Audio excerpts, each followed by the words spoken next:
Мен Ұлытау облысы Жезқазған қаласындағы номер 1 жалпы білім беретін мектебінің 10-шы А сынып оқушысы, мектеп парламентінің құқық және тәртіп фракциясы Абдалы Асылжан.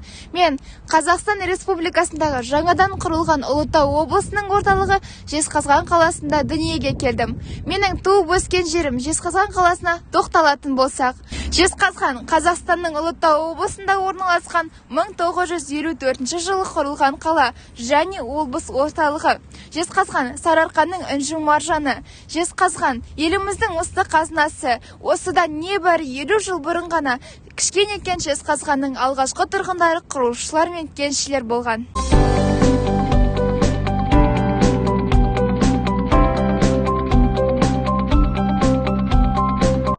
Бүгінде Ұлытау аймағында көне заманнан қалған мәнді ғақтар жетерлік. Ендігі кезде Ұлытау облысының тарихи нысандарының бірі Жошы хан тарихи-мәдени кешеніне көз жүгіртейік. Кешеннің ішінде Жезқазғанның киелі жерлеріне арналған экспозициялар мен демонстрацияларға арналған арнайы залдар бар. Дизайнерлер тарихи жазбаларды қалпына келтіріп, балауыз фигураларын салды. Арнайы кірпіш төселуінің арқасында ауа райына қарамастан ғимарат әрдайым жылы болады. Туристер үшін қонақ үй кешені мен асхана да дайын. Жаз айларында аумақты абаттандыру және көгалдандыру шаралары жүргізілді. Кешеннің ауласында Жошы ханның 5 метрлік гранит ескерткіші тұрғызылды. Тарихи кешеннің айналасында этноауыл пайда болды. Ұлттық бұйымдар мен әшекейлер көрмесін өткізу үшін киіз үйлер мен шатырлар орнатылды. Жошы ханның тарихи-мәдени кешені Алтын Орда дәуірін зерттеуге арналған ғылыми орталық болып табылады.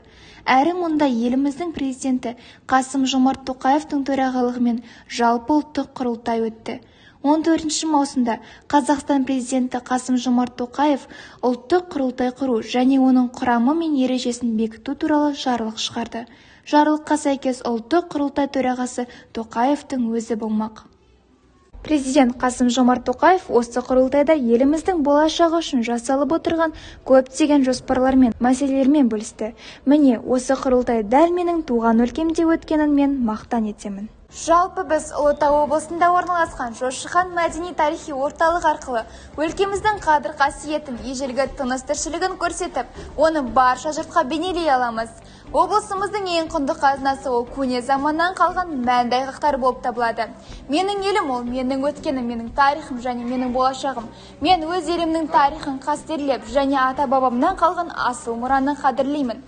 Мен өз елімді мақтан тұтамын.